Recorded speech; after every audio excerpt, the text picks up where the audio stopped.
walking around the beautiful streets of Mandi, old Mandi, full of temples, full of piety, full of atmosphere, I came across this little temple of Shiva. There is a Shamshan Ghat nearby where people come to say their last goodbyes. And then there is the Bias, which is flowing by beyond. Shiva seems to dwell in every step in this beautiful little town. Standing here, looking at this hidden temple, this mysterious little shrine, I remember a story that I heard when I was a kid. A story in which Shiva ran away and hid here in these mountains. Hi, welcome to Young Man Old Adventures. I'm your host, Pramath. Today's story is about Shiva, why he ran away from Bakasura, and why it took Mohini to save him. Keep watching till the very end. Like, share, and subscribe. Shiva is known as Bholenath, the innocent god. He's known such because he granted everybody and anybody any wishes they asked for, as long they showed some shiddat, some commitment. He did not care who they were. He did not care whether it was a deva or a asura, a man or an animal. And when I say animal here, I mean the animal within a man. Whether they were good or whether they were bad, Shiva just granted everybody all their wishes. So once back in those days, there was a asura called Bakasura. Bakasura, like many other asuras, was a Shiva. And he wanted a special boon from Shiva. So he went to the base of Kailash and started praying to Shiva. For hundreds of years he prayed and Shiva did not show up. So Bakasura started another form of asceticism. Each day he started lopping off one of his limbs. He kept praying for days, and then finally when Shiva didn't show up, he took up his remaining arm, took up a sword and placed it on the nape of his neck. Shiva immediately showed up. Shiva touched him and he became whole again, Bakasura.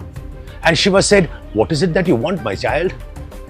And Bakasura, with folded hands, said, "I want a special wish. I have a special wish. I want a special boon. A boon that will make me different and more powerful than any other man, woman, or Rakshasa in this world." Shiva asked, "What is that boon?" Bakasura said, "Make my skin, make my flesh special, so that if I put my hand on anybody's head, he or she or anything in this world will turn into ash, will burn to death." Shiva said, "What kind of a boon is that? Why do you want that?" Bakasura said, "That will make me really different, really special." Shiva didn't have a way, he was trapped. And so he said, "Fine, tathastu. You have that wish. From now on, you will not be known as Bakasura, but Bhasmasura, because Bhasam means ash. And you are the asura who can turn everything into ash." Bhasmasura, with folded hands, accepted the boon. But as he was doing so, he heard the trinkle of anklets. He looked and saw Parvati walking by, a woman of ethereal beauty, a woman of such allurance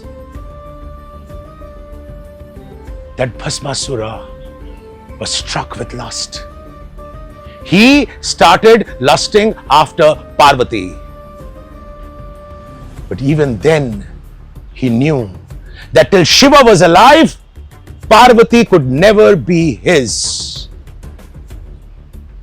Bhasmasura had found his first victim. He realized that if he put his hand on Shiva, Shiva would turn to ash and he could then try for Parvati. The fool did not realize who Shiva was, who Parvati was. He just knew that he had got a boon which could make Parvati his. Shiva said, "What happened? What are you looking at?" And Bhasmasura proceeded towards him with his hand raised, and Shiva realized what was going to happen. Even Shiva knew that he was not exempt from the boon that he had himself given. And so Shiva started running away. He had no other way. He had to run. Shiva ran towards all the 10 directions, heaven, earth, the skies, and eventually he came to these hills around and hid. Bhasmasura never left. Bhasmasura kept chasing him. Wherever Shiva was, Bhasmasura was but a few steps behind. In the end, Shiva hid in one of the caves over here in these mountains and prayed to Vishnu. "Vishnu, my dear Hari, please come and save me." And Vishnu turned up, smiling, and said, "Hello, Bholenath. So you've granted a wish again and now you are in a fix." So Shiva said, "How do you know?" And Vishnu said, "I am Hari if you are Hara. We are the same. Why will I not know?"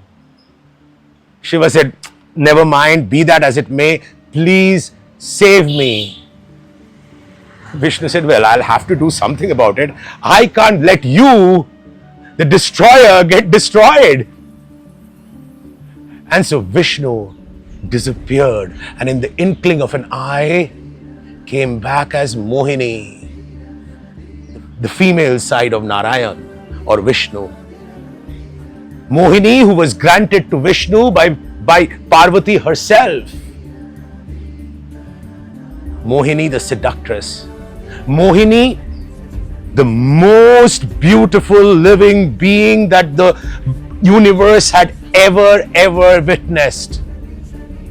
And she went in front of Bhasmasura. Bhasmasura took one look at Mohini and forgot about Parvati. He was overcome by a lust and a love that he never knew existed. And Mohini said, "Come, let's dance." Bhasmasura started swaying to Mohini's moves. He started mirroring whatever Mohini was doing. He was no longer in control of his senses. Every cell in his body, his mind, his heart belonged to Mohini. He could just be a puppet on Mohini's beautiful fingers. Mohini jutted her hips forward and so did Bhasmasura. Mohini pirouetted and so did Bhasmasura. In the end, Mohini, as a part of the dance, placed her own hand on her head. So did Bhasmasura. Mohini started laughing and dancing around the pile of ash which lay below. That was the story of Bhasmasura.